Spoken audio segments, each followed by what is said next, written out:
This is another Houses of True Crime Horror. Viewer discretion is very advised. Trigger warning, we will be discussing murder, bodily fluids, and other graphic material. What you guys see before you is a LuluLemon Athletica store. And as you can see from the crime scene tape and the flowers posted outside, something terrible happened within those walls.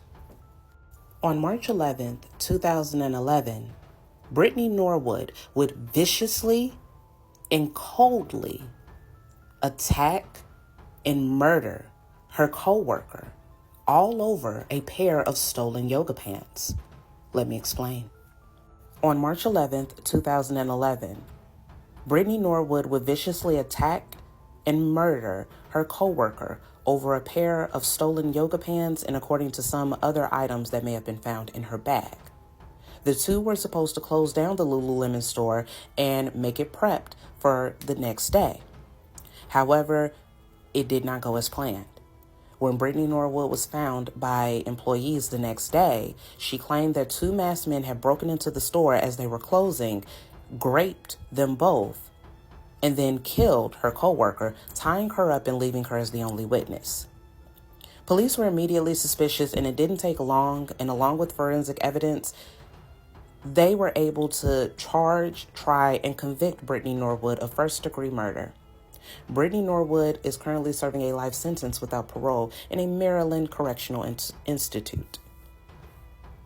This is what that LuluLemon store looks like today.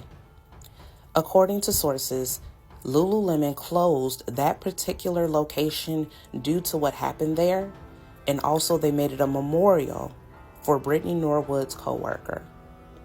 LuluLemon still has other stores available around the U.S. and abroad. Now, going from Maryland all the way to Los Angeles, this home is notorious. And before I get into it, I know now it is called the Snowden home. However, for many years, it was called the Black Dahlia Murder Mansion. Reason being, the prime suspect, George Hodel, lived in this home with his family. And according to those that lived there or knew the family, unspeakable horrors happened within these walls. Allegations of SA against his daughter, having a love child with his daughter, being abusive to his wife and children, and even the possible unaliving of the Black Dahlia happening in the basement. Whatever the case, George Hodel died in the 1990s, never confessing to his crime. His son, however, grew up to be a Los Angeles police officer, and he himself dedicated his life to proving that his father was a vicious man who murdered the Black Dahlia. Although many attempts have been made to try and get evidence all these years later, the owners of the home have requested that no one dig on the property or do anything far as crime scene investigation. The home, according to some, can be seen on a tour. However, you may not go inside.